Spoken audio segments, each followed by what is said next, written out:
Milk made lemon സർബത്ത് നിങ്ങളാരും കഴിച്ചിട്ടുണ്ടോ? ഒന്ന് കഴിച്ചു നോക്കൂ, അടിപൊളി ടേസ്റ്റാണ്. ഇത് യൂട്യൂബിൽ ഇപ്പോൾ വൈറലായിട്ട് ഓടിക്കൊണ്ടിരിക്കുന്ന ഒരു സർബത്താണ്. ഞാൻ ഉണ്ടാക്കി കഴിച്ചു നോക്കി, എനിക്ക് ഇഷ്ടപ്പെട്ടു, നിങ്ങൾക്കും ഇഷ്ടപ്പെടും. ഇത് ഉണ്ടാക്കുന്നത് എങ്ങനെയാണെന്ന് നമുക്കൊന്ന് കണ്ടാലോ. 2 ഗ്ലാസ് സർബത്തിന് വേണ്ടി ഞാൻ പകുതി ലെമണാണ് എടുത്തത്. കുരുവെല്ലാം പോക്കി ഐസും ഇട്ട് നമുക്ക് കുറച്ച് വെള്ളം ഒഴിച്ച് ഒന്ന് അടിച്ചിട്ട് വരാം. ഇത് അധികം നേരം അടിച്ചെടുക്കാൻ പാടില്ല, ഒന്ന് പ്രഷർ ചെയ്തെടുക്കാനേ പാടുള്ളൂ, അല്ലെങ്കിൽ കഴിച്ചു പോവും.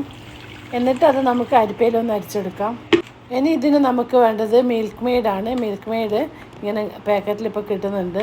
ഞാനിതൊരു വലിയ സ്പൂണ് നിറയെ മിൽക്ക് മെയ്ഡ് എടുത്തിട്ടുണ്ട്. ഇതിൽ ഇനി ഞാൻ ഷുഗറൊന്നും ഇടുന്നില്ല.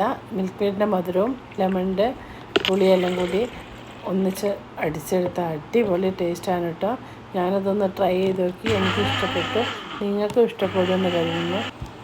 ഇപ്പോഴത്തെ ചൂടിന് ദാഹം തീരാനും ക്ഷീണം തീരാനും നല്ലൊരു ജ്യൂസ് തന്നെയാണിത്. ഇപ്പം നോമ്പ് കാലത്തൊക്കെ ഇങ്ങനെ ഉണ്ടാക്കി കുടിച്ചു നോക്കിയാൽ നല്ലതാണ്.